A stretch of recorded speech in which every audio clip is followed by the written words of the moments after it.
Muito bom dia! Hoje, dia 29 de março, vou fazer um resumo sobre o livro Mais Esperto que o Diabo, tá?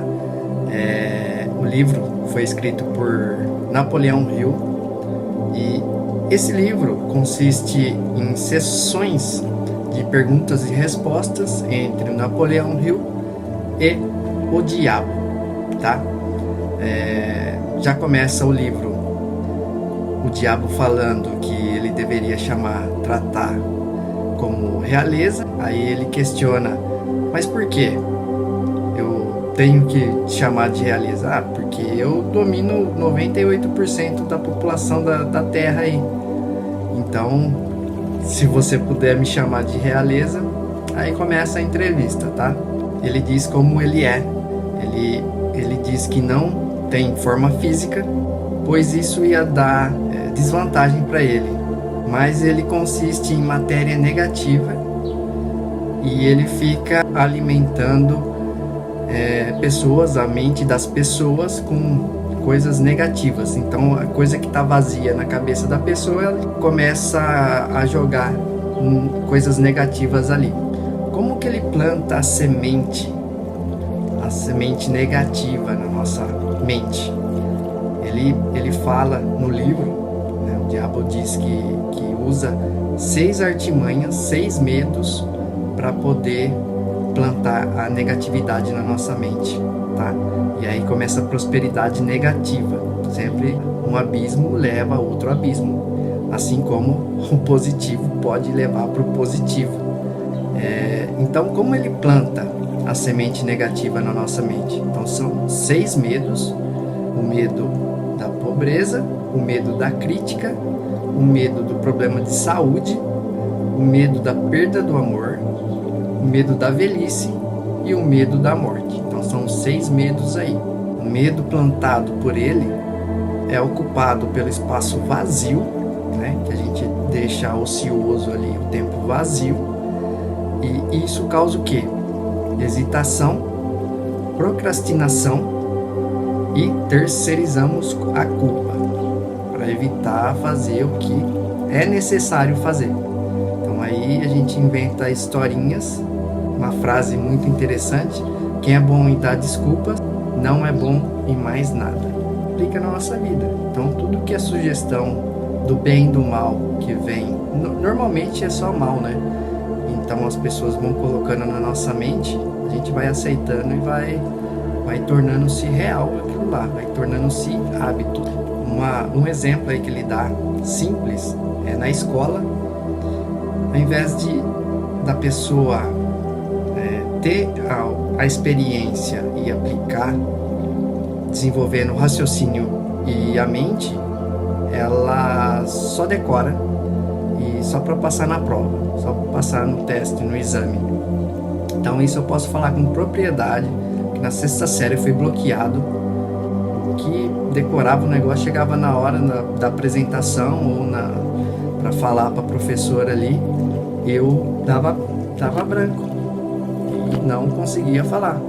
Então eu carreguei esse bloqueio há muito tempo na faculdade, não conseguia fazer apresentação na faculdade, e aí é o que? É o bloqueio. Aí eu não sou capaz, eu tenho medo de falhar. Então esse medo não é medo de falar em público, é medo de falhar. Se você tem a mesma experiência, você resgata aquilo lá que está lá no passado e você não consegue desenvolver. Então isso daí tem que ser quebrado e tem que ser desenvolvido. Aí ele tem de artilharia.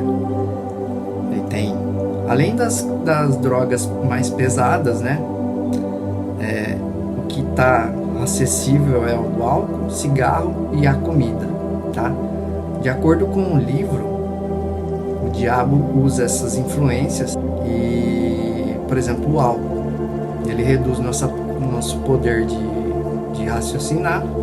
O cigarro, ele reduz a nossa resistência, a resistência do nosso corpo e a capacidade de concentração.